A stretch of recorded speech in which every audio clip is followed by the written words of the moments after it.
All right, so hello everybody, and welcome to our shoreline protection webinar hosted by Green Goderich. So thank you all for joining us this evening. We're super grateful for everyone joining us and for being able to talk about these important topics. So for those who don't know me, my name is Alex and I'm the communications coordinator for Green Goderich. So for those who maybe don't know Green Goderich, although hopefully you all do at this point, we're a grassroots environmental group based in Goderich, and we really focus on reducing our plastic use within the community, as well as protecting our local ecosystems. So you can find us on Facebook, either by searching Green Goderich, or you can also go to greengoderich.com. So tonight, I have the pleasure of welcoming Shannon Millar from Maitland Valley Conservation Authority. So she has a degree in environmental science and a postgraduate certificate in ecosystem restoration. She's worked as a shoreline evaluator in Halliburton and volunteered abroad with wildlife and restoration projects. So she has a wealth of knowledge for us.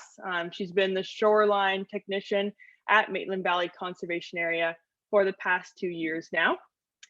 So she'll be speaking tonight to us about what the Maitland Valley Conservation Authority actually is and why conservation authorities are so important, as well as shoreline processes and kind of the challenges around shoreline erosion control. So thank you all again for attending, and I will pass it over to Shannon. Hi, everyone. Thanks for the introduction. So I'll just give you a heads up that this presentation might not be exactly the kind of thing that you guys usually talk about. I know you guys talk about a lot of like green topics, and this might come a little left field for you, but still very important, and hopefully will bring a realistic view to the shoreline.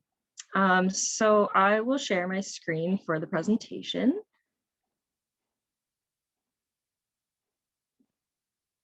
There we go. So hopefully everyone can see here. So yeah, today I'm just going to talk about shoreline processes and the challenges that we face as a conservation authority.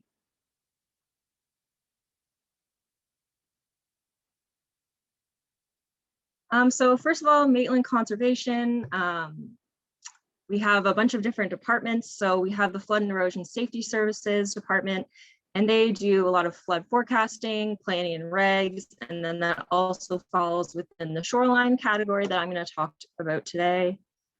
We have watershed stewardship, so they do a lot of water quality monitoring programs and planting programs, especially along municipal drains to help improve water quality. We have conservation area services, so we have, I think, about 28 conservation areas in our watershed, which is quite a few, and then we also have a couple campgrounds that we service. And then we have the corporate services, which is kind of the catch-all, and they kind of deal with all the financial part of the Conservation Authority and governance and that kind of thing. So I'll talk about the department that I'm a part of, which is the Flood and Erosion Safety Services Department. And so the mandate of our department is to prevent the loss of life and property due to flooding and erosion. So that is our main goal. So here are some photos that are challenges that we have. So in Harriston in 2017, we have a photo of the flood that occurred. And so you can see there's a lot of existing development that is in the floodplain and continues to get flooded during these events. And then on the right, this is a picture along the shoreline of a property that is at risk of being lost due to erosion. So this is the main challenge. And again, it's a kind of broad and different term than maybe what you guys are thinking about, but hopefully I'll dive more into that. So how do we achieve the mandate of preventing the loss of life and property? So there's three different kind of umbrellas that falls under. So the first is planning. So this photo on the right is of development along the shoreline that was recently done. And so we plan for this development to be past the hazard of the shoreline. So it's not within the erosion hazard within the 100 years. So we are planning for that development to be safe for the next 100 years. So that we kind of have control over, and we're not allowing structures to be in this at-risk area so that in the future, we don't have structures that like were on the last slide, for example. We regulate shoreline areas that are at risk already that are in the hazard area. So if someone wants to build a shed on their property that they already have, for example, we would look at the hazard lines and determine where that's safe or where maybe a geotechnical analysis is required for that development. And then we have the emergency management side of things. So we warn municipalities when there could be flooding, and we monitor that with them, and also help monitor and let them know when structures are at risk of being eroded or flooding.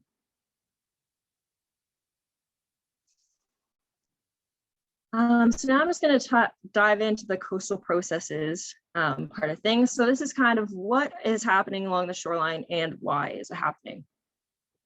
And without talking about coastal processes, I obviously need to talk about water levels because they play a really big part in the coastal process. So I'm just going to touch on it briefly. I could talk all day about water levels, but I'm just going to keep it really brief. And if you have questions after, then I can answer some of those. So Lake Michigan and Huron are connected through the deep Straits of Mackinac. And because the straits are so deep, these lakes are connected and they share the same water levels. So here is the historical trend of water levels over the past 100 years. So from 1918 to 2021. And you can see that lows and highs range from about 2 meters. So it does fluctuate quite a bit. The last record high period was in 1986. And then we had a large area of record lows between 2000 and 2013. So if someone bought a property in 2001, for example, they may have thought that the water levels are supposed to be this low and that this is normal. But if you look at the long-term trend, you can see that it's a below average period and it's not close to being normal. So then when the water levels rise, people might think that it is insane and that's never happened before, but actually it was pretty close to this year's levels before. And so it does fluctuate quite a bit, but last year did reach record high levels.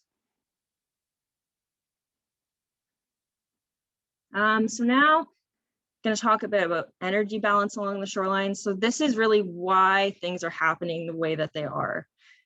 So energy cannot be created or destroyed. It can be transferred or transformed. And that also occurs along the shoreline. So erosion can't be stopped, but it can be moved other places. So this is an example of an area that has groins. So that's these perpendicular structures towards the shoreline. And they were put in before we knew the destruction that they caused. So they do their job of stopping erosion and they slow down the waves as they come by and they collect all the sediment. But then directly after that last groin, you can see that there is a large area of erosion to the south of it.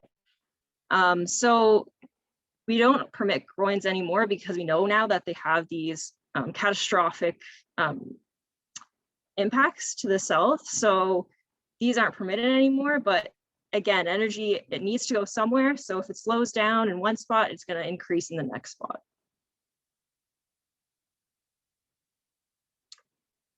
And so we have these source areas along our shoreline that are a source of sediment. So like along these tall bluffs, they're going to erode and they're going to provide sediment downdrift. And then that's how we have these deposition areas. So like beaches, this is Point Farms, for example. So this is an area that collects sediment and creates beaches for us. So even if you did think that stopping erosion was the solution, it's actually not, because then you wouldn't have any beaches downdrift. So erosion needs to happen in order to have those beach areas. I've also had questions when I'm doing presentations of why don't people just armor all of the shoreline from north to south, and then we wouldn't have any problems. But if we were to do that, you would walk out in front of the shore protection and it would just be deep. There'd no be like walk out to the beach. So that's why we can't just armor the whole shoreline. We need the coastal processes to happen naturally.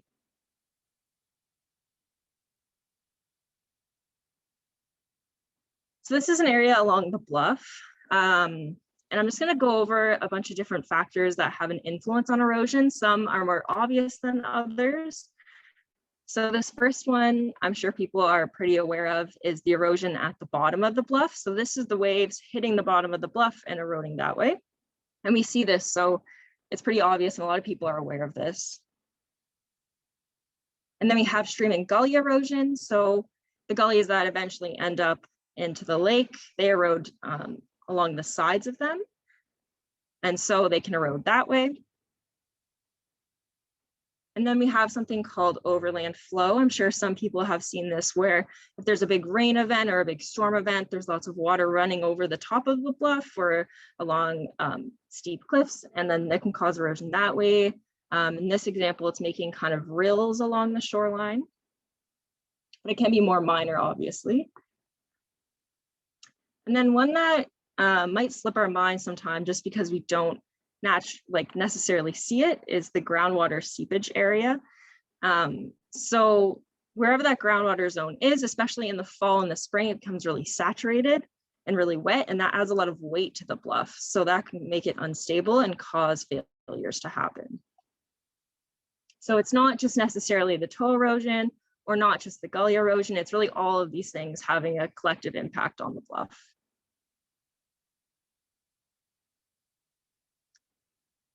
So now I'm going to go into some different types of erosion and failures. So this is one that's less known, again, because it's something that we can't necessarily see with our own eyes. So it's in the near shore, which is offshore, can be up to like 3 meters offshore. So we might not always be thinking about that in our head. But for example, when water levels are high, let's say in 1986, the last high period, they were high, but they weren't necessarily reaching the structure, for example. And then when water levels decrease, for example, in 2000 to 2013, people thought that they were free of erosion and that they were safe, nothing was happening. But again, that energy balance, the erosion needs to go somewhere. And if it's not going to be hitting the bottom of the bluff, then it's going to be in the offshore. And especially because water is really concentrated when it's really shallow. So then you get this near shore erosion, and then in the offshore, it deepens. So then when water levels increase again, for example, 2019, waves have more energy because of that deeper eroded lake bed, so they can reach further distances inland. So that structure that wasn't affected in 1986, for example, might have been affected in 2019.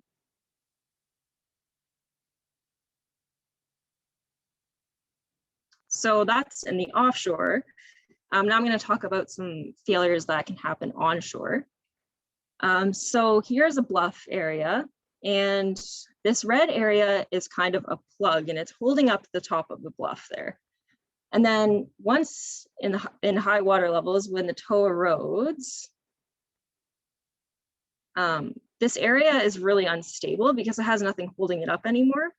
So then eventually, the whole unstable area will kind of slump in a curve, and these can be tens of meters inland and hundreds of meters horizontally along the shoreline. And they're really deep-seated failures, and they can be really catastrophic. And I know that they're hard to picture, so here's an example of 1987. So this was a rotational failure that happened within our shoreline's jurisdiction. So it was after the high water levels in 1986. And you can see that this failure it was a couple hundred meters horizontally. And this structure luckily was just safe, but there's others that weren't.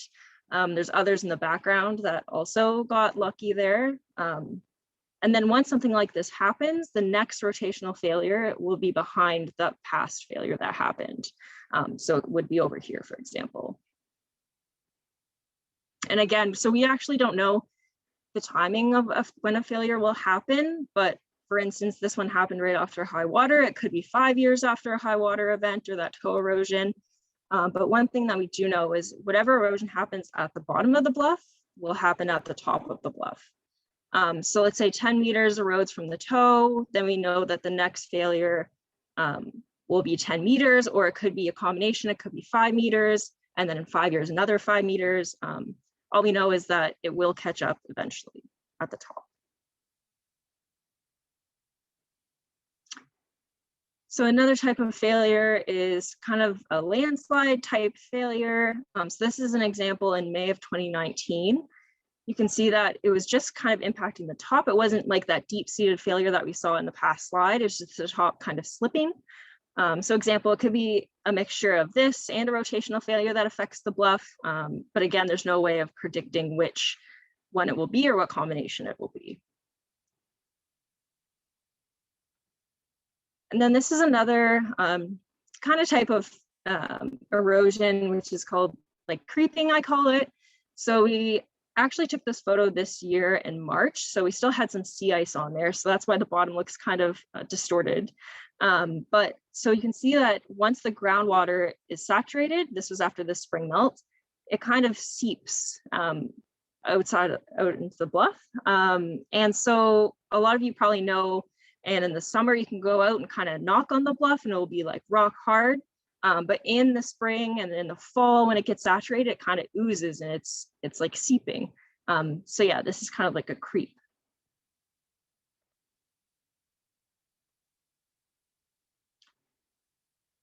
So what are some challenges that we have along the shoreline? So this was some drone footage that we took last year during the high water. I think it was in July.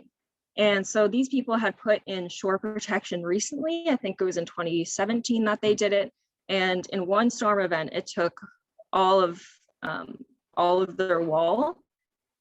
So this is just one challenge that we deal with, is really when structures are too close to the hazard.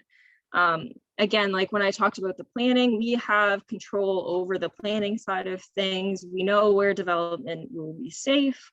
But the issue is we have this existing development that is in the hazard, in the erosion hazard, in the flooding hazard. And so it's really hard to try and work around this and figure out what is the best method for these landowners. So here's an example of just when the structures are just in a bad spot, for example. So this is the black line is where the flood line was in July of 2020. This is when we took these ortho photographs. So this was actually the peak of the water levels. July is when it peaked that year. So you can see this is where the flood line happened. And then we expect that with big storms and wave spray in the winter especially, we expect that there'll be at least 15 meters inland that will be affected by this. So that's this blue line here. So the structure might get wet if there's a big storm, or in the winter, if there's freezing spray, the structure might get affected, for example. So this is an example of where the structure is just so close to the water, and this is really the challenges that we're facing is with these landowners. Another example is when structures are just too close to the top of bluff. So this is an example, again, the ortho was taken in July 2020. So this brown line here is where the toe of the bank was in 2017. And then since then, we've had a lot of toe erosion since the high water levels. So now this brown line, dashed line, is where the toe of bank now is in 2020. So you can see here, there's been about 10 meters of erosion at the toe. And like I said before, whatever happens at the bottom is going to happen at the top of the bluff. So if this is where the top of bank is, for example, this green line, we expect that 10 meters approximately will erode at the top of the bluff. And so this is kind of where our emergency management skills come into play. We warn municipalities where the structures are that are at risk. And if there were to be a big failure, what would the emergency response be for those people?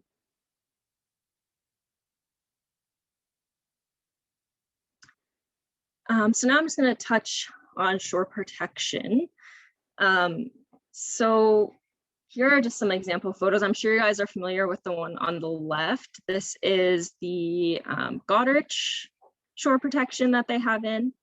So you can see the waves are really hitting that shore protection. And then on the right, we have, this was a structure that I went to for a site visit. So this is their deck, and their structure is literally right behind the deck. So they are just way too close to the water. You can see they've tried to place some armor stone along in front of the deck, but again, the waves are just so strong that those armor stone don't have the impact that the landowner is wanting. And so water is going up under the deck or over the deck and reaching the structure just because it's too close to the water. So when people are normally in a panic, they call us about what can I do to protect my shoreline? And the first thing that they think of is normally a wall. But you can see that these people, it's often just a last resort. They're just trying to save whatever that they can, and they're willing to do anything to do that, which makes sense. So shore protection is their first thing that they go to. So I'll just touch on shore protection. So I'm first going to talk about hardened protection, and then I'll talk about the more naturalized approach. So the hardened protection, first of all, is very expensive because it requires contractors, sometimes engineers, big, large sheet pile metal, for example, large stones, and that can be very expensive when it all adds up. I remember talking to a landowner this year, and she was saying, I can't find gabions for less than $50,000 just to protect like my 20-meter section of shoreline. So it is a very expensive task. And then it can be self-destructing depending on the type of shore protection that you have. So for example, I'll bring your attention to this diagram over here. So on the top right, we have a straight up and down wall that's along the shoreline. And so when you have shore protection structures that are vertical, when waves hit them, they reflect the energy. And so it will scour out the bottom in front of that shore protection, like so. So eventually, after all of this reflection and scouring, the shore protection will topple over and undermine itself because it's not absorbing any energy. It's just hitting it and bouncing off of it. So in the long term, this type of protection with wave energy is not going to last normally. And then when people do come to us and it is an approach that we think could possibly work, we definitely recommend the revetment style wall, which has more of an angle to it. So instead of hitting whatever shore protection is there and bouncing off of it, it actually can absorb a bit of energy by running up the revetment and down the revetment. And it kind of has that back and forth flow of energy instead of just pure reflection. So we do expect these to last longer, and often if they're something like rock, then it's easier to put back together instead of having to replace the whole thing. And then you could also, if during low water levels, for example, if you wanted to plant some seeds of grasses or shrubs or something within the rocks, then that's also a really great method. And then the last thing about hardened protection is generally people don't want to do this type of work because it costs so much money and it's so much effort. So normally it's a last resort for those people. Their structure is just too close and they have no other options. So it's just, they need to try it because they have no other option. So in this photo below here, you can see they put in a steel wall that's about 1 meter high, and the bluff is eroding behind it. And so eventually this wall, the waves are already overtopping it and it will become undermined and it won't last very long. But again, this landowner, they obviously don't want to go through that process of hardening their shoreline, but it's just a last resort because the structure is literally so close to the shoreline. So when I do get those calls, I really feel for people just because I can't imagine being in that position. And yeah, so I often feel really bad when people come to me asking about hardened shorelines. And then this is just some examples of when they haven't worked. So in May of 2017, you can see that they had these gabion baskets along the shoreline. And then in April 2020, they were all destroyed and there was a lot of erosion in that area. And in low water level, shore protection can work just because the waves aren't reaching as far inland. So they could last for 10 years, they could last for 50 years, or they could last for 1 year. It just depends on the water levels, really. So yeah, this is just an instance where it didn't work out. And then on the below comparison, this is an example from May 2019 to April 2020. So again, they had the shore protection down at the bottom. And then this was in one storm event. It was Easter last year. There was a lot of harsh waves that hit the shoreline, and with the high waters, this whole area just got eroded no matter what type of protection they had there. So basically, the overall message about hardened protection is that it's pretty risky considering the amount of money that it costs, and that it could be gone in a year, for example. And it definitely won't prevent any erosion from happening. As you can see in these photos, the waves took whatever shore protection with it. But it is often a last resort.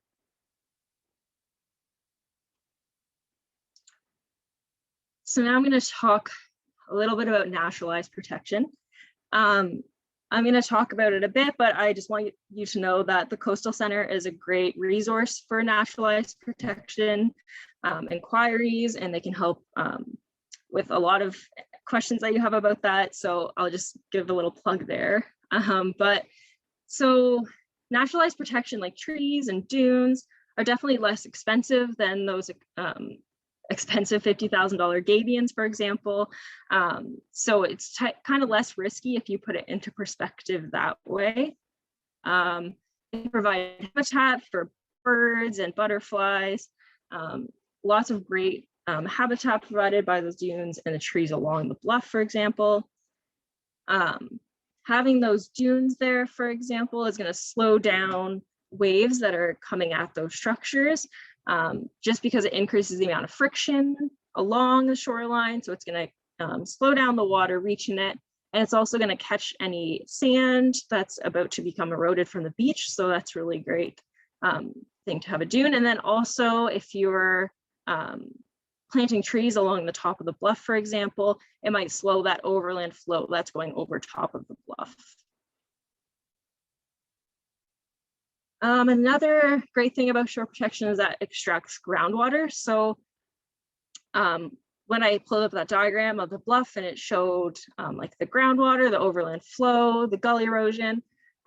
So this is a great way to extract groundwater out of that groundwater seepage zone that I was talking about, because trees take out the water through transpiration out of their roots. So it can take out water and maybe slow down the process of a large rotational failure happening, for example, but it definitely won't prevent it from happening, and it won't prevent the toe erosion from happening either. And then another great thing about a naturalized shoreline, like these dunes, for example, is that they filter out any pollutants that are going out into the lake, like septic systems, that kind of thing. So that's another great reason. So there are lots of reasons to naturalize your shoreline with trees and dunes, but from an erosion point of view, it won't prevent erosion from happening. It might slow down the process or make it less catastrophic, but it's definitely not going to prevent any erosion from happening. And so here are some examples. I gave kind of a bluff and a beach example for this. So this is a photo from May of 2017 along a bluff. So you can see that it's pretty well vegetated along the bluff and the top of the bluff, which is really great. But then with the high water levels in October 2020, you can see that there has just been so much erosion. No matter how forested that top of bluff is, erosion will still happen at the toe just because of the wave action. So you can see here, it's basically eroded like that. So a large chunk has been missing. I'm pretty sure it's about 10 to 20 meters in this area that has eroded horizontally just in the past 3 years. So again, maybe these trees slowed down the erosion. Maybe it was going to happen earlier, and they took out some water from that groundwater seepage area. But with the waves from the toe of the bluff and just in the spring melt, for example, the groundwater is just so heavy that those failures are going to happen. And then, so this is another example of just a dune example. So these people had lovely, lovely dunes in May of 2017. And I know they take a long time to actually establish. So it's really neat to see them. But then in October 2020, with the high water again, we just had a major amount of erosion. And again, maybe these dunes slowed down the erosion process by causing that friction, slowing down waves, but eventually the dunes were eroded from the shoreline from the high water.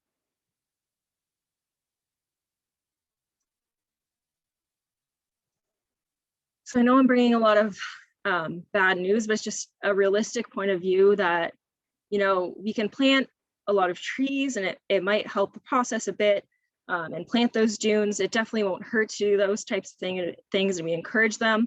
If you were to cut any vegetation along the bluff, it would certainly speed up the process of erosion. So we don't want people doing that. But we just want everyone to kind of be aware that sometimes the big picture is that we need a longer term solution to these erosion problems.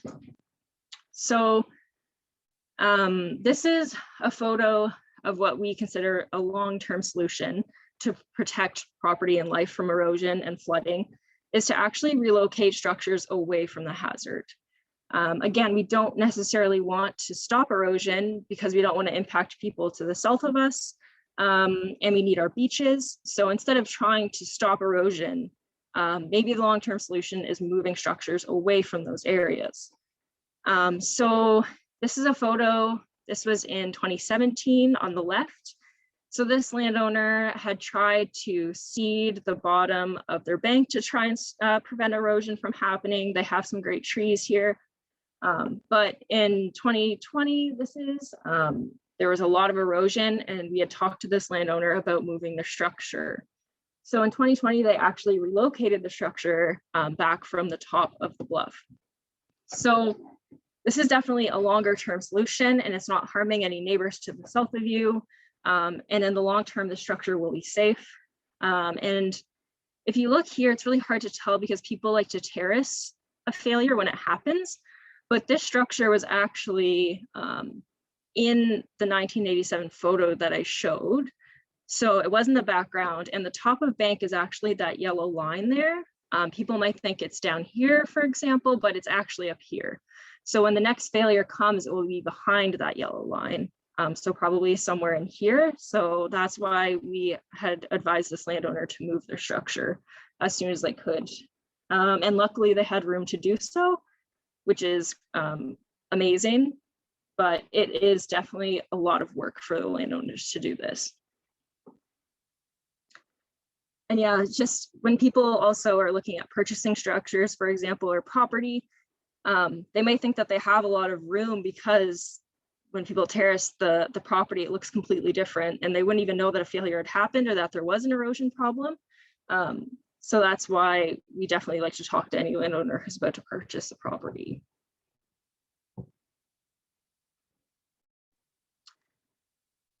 So I'm just going to hit at some logistic challenges that we face as a conservation authority as a whole, and for landowners who are in these positions of having their structure just located way too close to the hazard.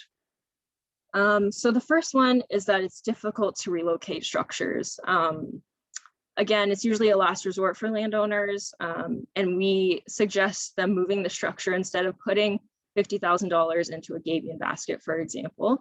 But it is really difficult. So from our perspective, we want them to get it moved as soon as possible, and we can issue a permit right away. But there are other challenges, for example, like having to go through all the planning side of things with the county and the municipality. You'd have to get variances, and it'd have to go to the public council. So it does take quite a bit of time on that end to get things moving. And then also finding a contractor can be difficult, and working around their timeline. And then other things that you wouldn't even think about, like hydro and septic and all that kind of stuff, has to be figured out. So definitely feel for the landowners on this side of things, working a daily lifestyle and a job and having a family, for example, and then having to think about moving a structure is a lot of work, and it does take a lot of time. And sometimes people have really thin lots, so they don't even have the option of moving a structure. So their option is obviously the last resort, and they want to go to the hardened structure for shore protection. So yeah, this is kind of the difficult challenge that we're working with now is if people don't have the area to move back, what are they going to do now? Another challenge is that people can be unaware of the risk. For example, I've never gotten in a car crash, so I don't think that there's a huge risk of me getting in a car crash when I jump in my car every day. So if you were to not see erosion happening for years on your property, if you weren't there during the large rotational failure in that area, for example, you would think that there's no risk of that happening, or until you see the photos, maybe you would think that there is. So sometimes it's hard to convince people that there is even a risk. For example, again, like if you were looking to purchase a property in a floodplain, you wouldn't really know that it's in a floodplain unless you saw a map of it or you saw flooding photos. So sometimes it's hard to make people aware of that risk. And especially if they're going to purchase property, again, like they're not from the area, for example, and they're not aware that erosion is even an issue, then we really like to talk to these people just to educate them that there is a risk when they do purchase a shoreline property. And then the last thing, which a lot of conservation authorities are facing right now, is our limited staffing. So for our FES department that handles all the plannings and the regs and the flood forecasting, there's 5 of us, and last year there was 4. So last year I was doing the planning reg side, so all wetlands, all floodplains. I was helping along with those permits and then working with the shoreline, obviously. And then also getting pulled aside for flood forecasting duties because field work, you always need 2 people. So really you're working with 4 to 5 people and you have this large workload. So we're just trying to really get as much done as we can and try to reach as big as an audience as we can.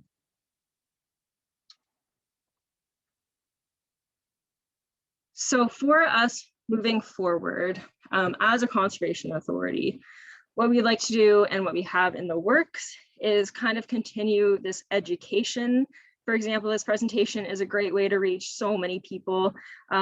If I were to have calls from all of you, it would take a lot longer. So it's really good to do this type of style for presentations. And just continue to let people know that there are hazards along the shoreline, even if you think that you're far back or something, just contact us and we can kind of give you a better insight on what the risks are. We're also, it was in the newspaper, so a lot of you are probably aware, we're hoping to get, we are getting new shoreline mapping along the shoreline because we have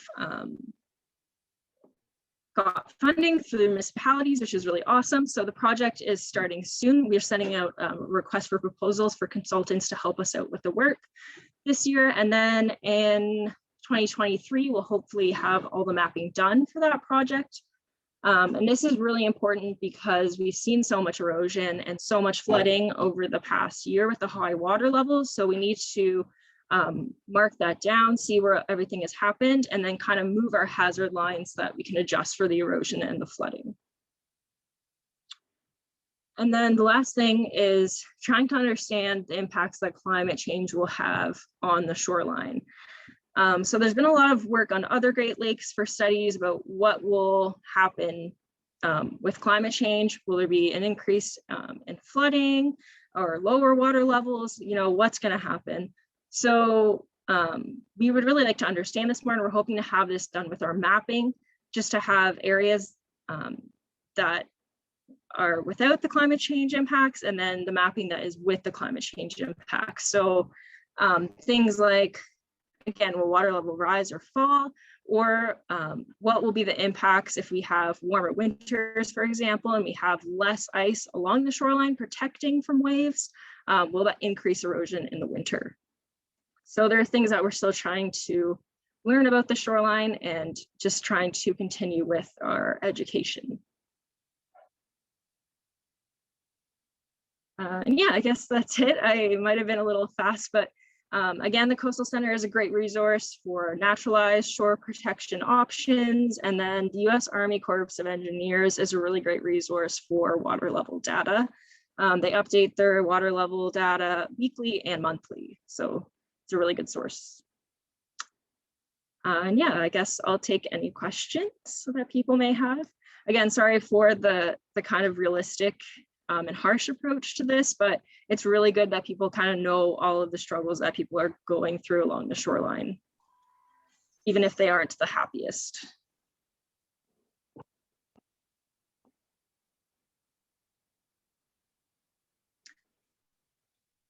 So I guess if anyone just wants to unmute. Okay, yeah, sorry.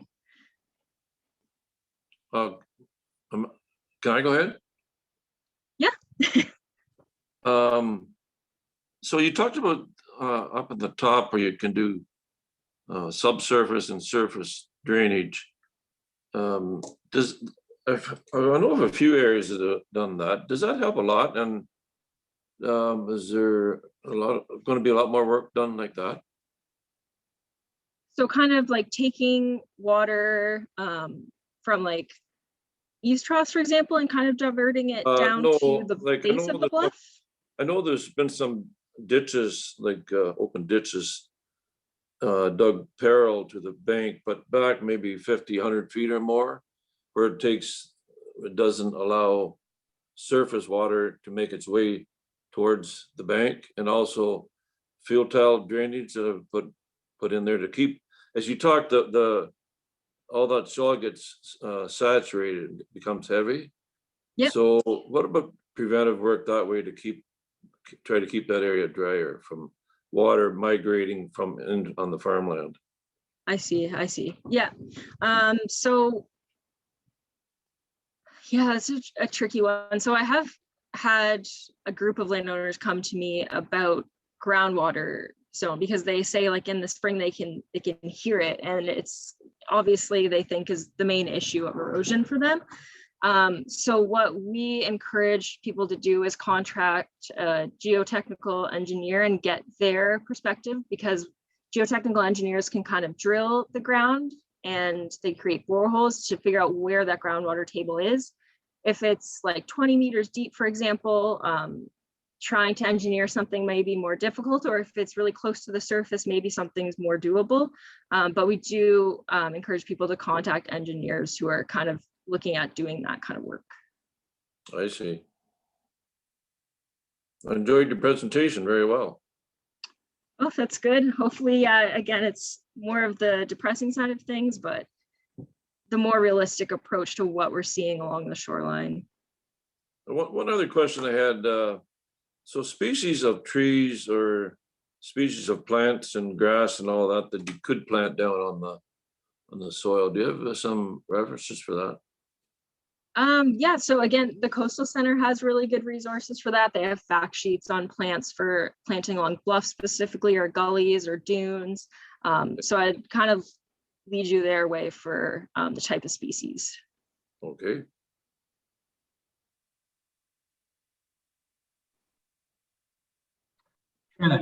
James McCully here. That was fantastic presentation. Really appreciate all the information you shared, and it is a reality. I mean, that's something we have to deal with. As someone who has a cottage within that erosion line with really no space to move back from, what are your recommendations for making it safer?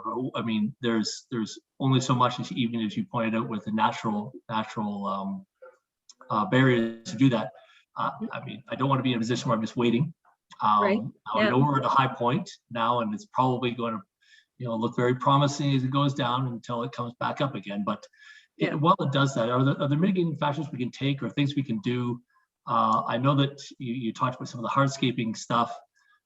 We certainly have seen spaces, we know people down in the Bayfield area that have done a series of where communities done a series of walls where they've put in that metal barrier you were talking about. It goes very deep. And they flatten it off the top, so it gives them kind of a space in the top. Is that, I mean, cost aside, is that an unrealistic thing to do? I mean, I know that just putting things on the surface, we've seen directly the results of what that does. But what are things we can do for the safety of the cottage that'll help us now? Being realistic, we can't. Yeah. For sure. Backwards. So I'd like to know what we can do. There's got to be ideas. Yeah, for sure. So what I would suggest is, if you don't have any space to move, if it is an erosion issue, then I would contact a geotechnical engineer, because they can give you site-specific stability of your property and your structure. And then sometimes, if it's feasible, then you can get an engineered foundation that reaches stable soil. So it might be 9 meters deep, for example, it could be 3 meters, but having a deeper foundation will definitely make the structure more stable. So yeah, whenever people are questioning, is my structure stable? We definitely lead people to geotechnical engineers, because they are able to get that information on property specific data, and kind of make you feel a bit better about your view and your education on what your property is like. And then also you can put in a retaining wall. We do permit them up to 1 meter tall, but again, something that small is probably not going to help you in the long term. And if you were to do anything higher, it would affect properties next to you. So we also don't encourage that. So yeah, really, I would suggest contacting a geotechnical engineer. That makes sense, Shannon, and that obviously, you want to be very specific to the piece of property that you're on and doing that. As far as the walls go, I mean, and I just looking at the data you presented, it looks like the 100-year mark of the height of the water. We've been through those cycles back to the data you had. I think you went back to 1918, I believe. Which is just over 100 years, I guess. Putting a wall at the foot, at the toe there, it would seem to be like that would be somewhat of a practical, would make sense to do. But on the aside, from the engineering side, so putting down a more stable foundation to depth, putting a new foundation on a cottage probably means reconstructing the cottage itself, unless you magical floating devices or use of an incredible helicopter, but I'll talk about that later.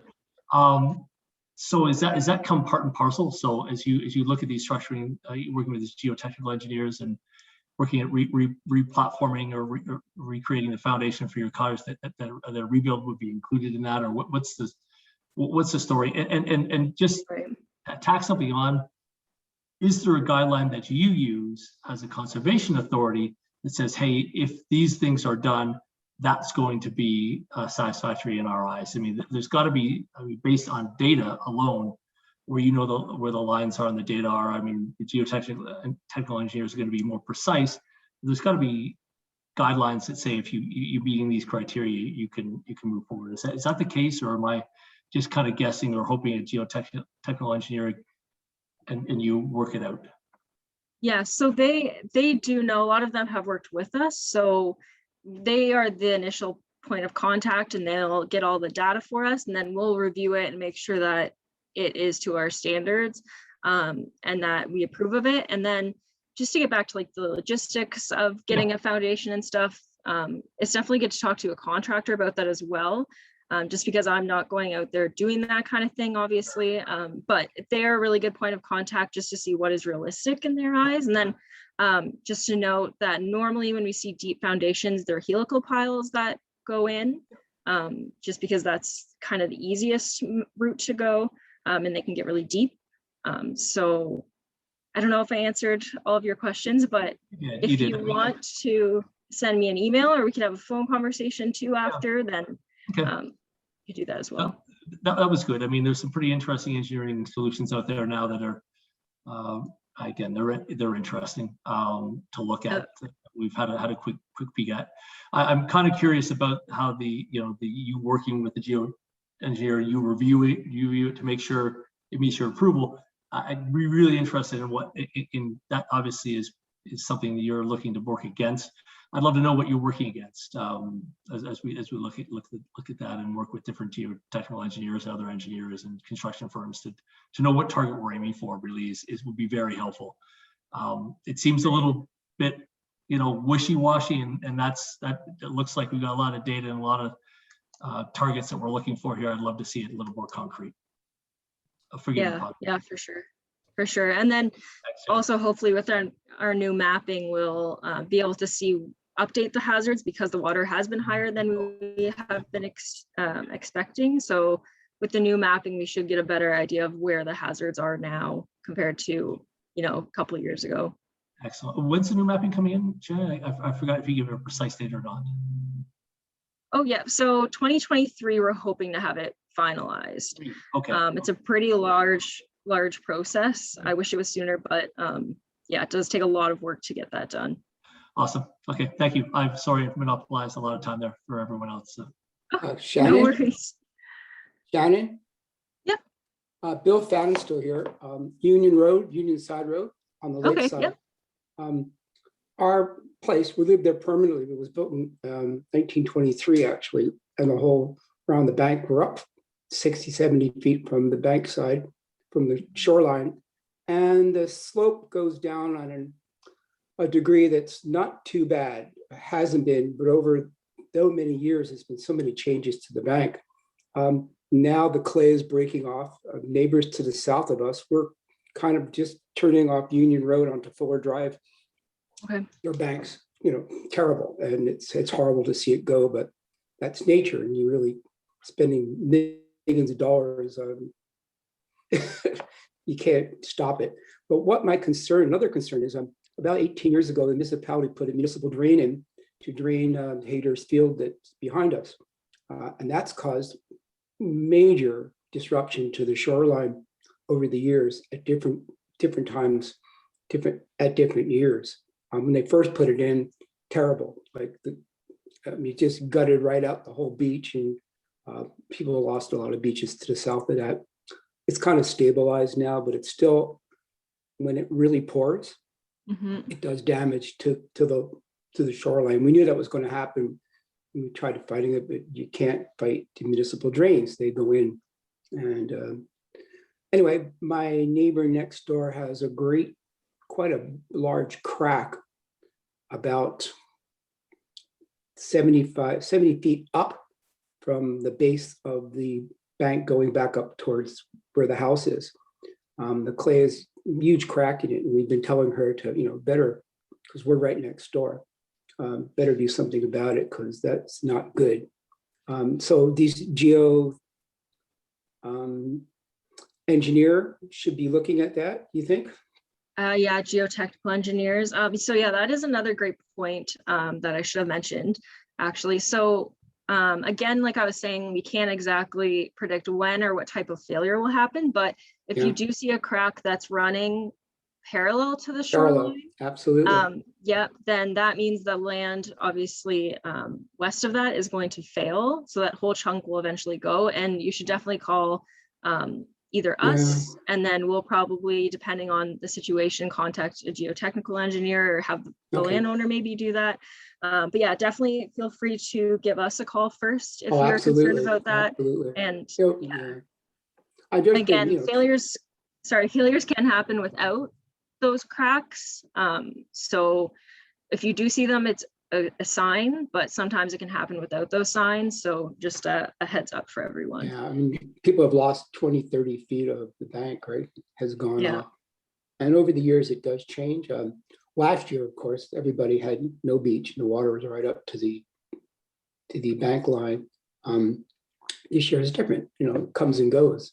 Every storm comes, leaves sand, takes rocks, whatever, right? That's what happens. But the breaking off of the clay and losing that base, which makes it steeper, which even makes it more susceptible to more erosion up higher. Okay, well, we'll give you a call about that and get in touch with you. Great. Yeah, sounds good. Thank you. Yeah, no worries. So we have some questions in the chat. I can read them out if you want, Shannon. Oh, sure. The first one here is, how did the legislation taken on by the Ford government to reduce Conservation Authority powers affect people building on shoreline areas? Yeah, so honestly, the trickle down from those effects haven't really happened yet. Our Conservation Authority is so small that we aren't sure that it'll even impact us that much. And we definitely expect that the shoreline will continue to be regulated. And when people come to us for permits, normally we find a way to work with the landowner instead of just straight up turning down their permit application. So we don't usually see a lot of permits get declined from us because we just try to work with them. So again, we might not be impacted as much as other conservation authorities because of that. But I guess we'll wait and see what the actual effects are. That makes sense. And then the next one, what is the current level of the lake? Yeah, so it's dropped about 15 inches since last May. So that's about 38 centimeters. So that is quite a bit, a lot more than we normally see. So that's really great and fortunate for us. And in January, actually, this January, we saw the greatest decline in water levels because it was super cold and there was really low precipitation. So January, February saw a really big decline, which is great. Good. And then just two more. So one being naturalized protection. My dunes have left over the past couple of years. One large tree has bare roots showing 3/4 of the way around it. We're not on a bluff, no room to move cottage further back from shore. Hardened protection, only temporary and expensive. What other options do I have other than selling? And I think you kind of touched on this a little bit already. Yeah, so I guess for beach areas, it might be a bit different, just because you're probably more worried about the flooding aspect and not so much of obviously the bluff erosion part. So raising the cottage's elevation above the flood level can help a bit, just so that maybe you're not getting impacted by wave actions as much. So if you are concerned about that, you can contact us and we can kind of give you some elevations that might be better for your structure. Great. And then just the last one here. There's a lot of new development along the shoreline. Older cottages are being taken out and large year-round homes are being built. Are these homeowners aware of the future shoreline erosion? Yeah, that's a great question. So whenever anyone develops or rebuilds a home, for example, they have to contact the Conservation Authority. So oftentimes they are aware of the hazards because they have to talk to us about it. But any protection, again, development needs to be approved by us. So if it's a new development, we're going to plan so that it's outside of the hazard and we prevent it. It's like the 100-year erosion hazard. So they have to build outside of that. So hopefully that development should stay safe for the next 100 years. And then the same with new structures. So if people wanted to rebuild, for example, they would have to get a geotechnical engineer to assess the site and then maybe get helical piles if they need that, or anything else, for example. So we do have to make sure that even if people want to rebuild in a hazard, that it's done safely. That makes sense. All right, that's all our questions. And unless we have any last ones. But otherwise, I want to say thank you to Shannon for that great presentation. I love the image examples you provided. It was such a great way to help us visualize these issues. So it looks like we don't have any last questions. So I hope everyone stays safe. And again, thank you for attending and we'll call it a night.